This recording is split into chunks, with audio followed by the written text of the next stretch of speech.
Bayangkan Anda ingin naik angkot atau KRL, tapi terminal utama tempat transit selama 17 tahun masih mangkrak. Papan informasi minim, jalur pejalan kaki belum teratasi, dan akses transportasi masih belum jelas.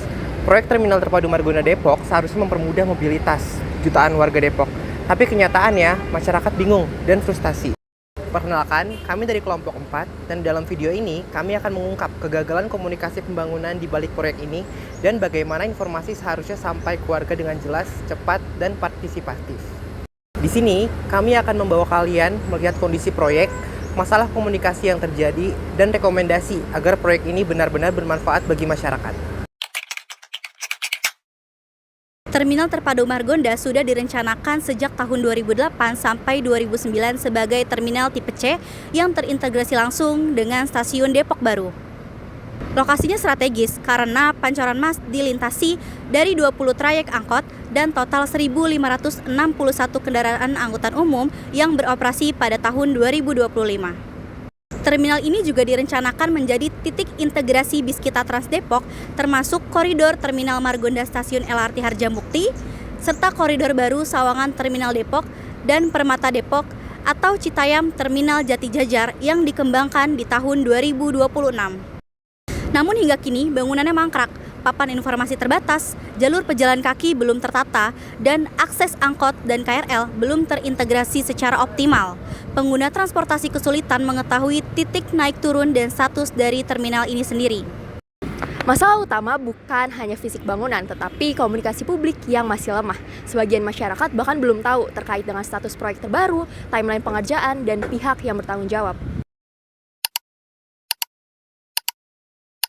Berdasarkan pemberitaan media, masyarakat sudah lama mengeluhkan dampak proyek ini terhadap akses dan mobilitas. Teropong News melaporkan akses menuju Terminal Depok menuai keluhan karena kondisi jalan yang menghambat angkutan umum dan membahayakan pengguna jalan. Setelah melihat kondisi di lapangan dan berbagai masalah yang ada, kami punya beberapa rekomendasi konkret yang bisa dilakukan Pemkot Depok untuk memperbaiki komunikasi pembangunan ini. Yang pertama, Pemkot bisa membuat dashboard progres proyek yang bisa diakses siapa saja secara online. Isinya sederhana saja.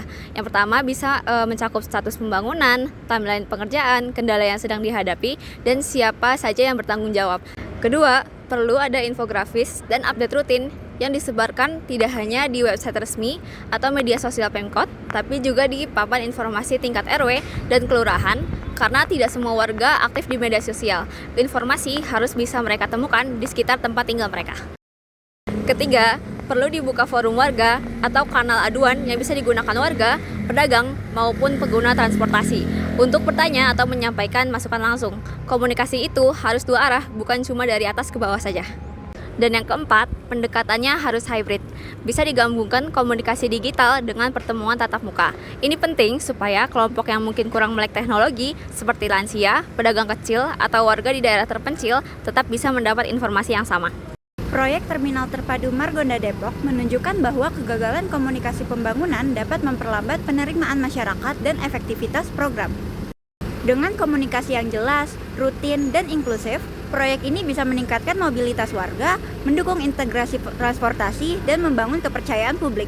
Kesimpulannya, pembangunan bukan hanya soal bangunan fisik, tapi juga bagaimana informasi sampai ke masyarakat secara transparan, partisipatif, dan dapat dipercaya. Terima kasih telah menonton video campaign kami. Dadah!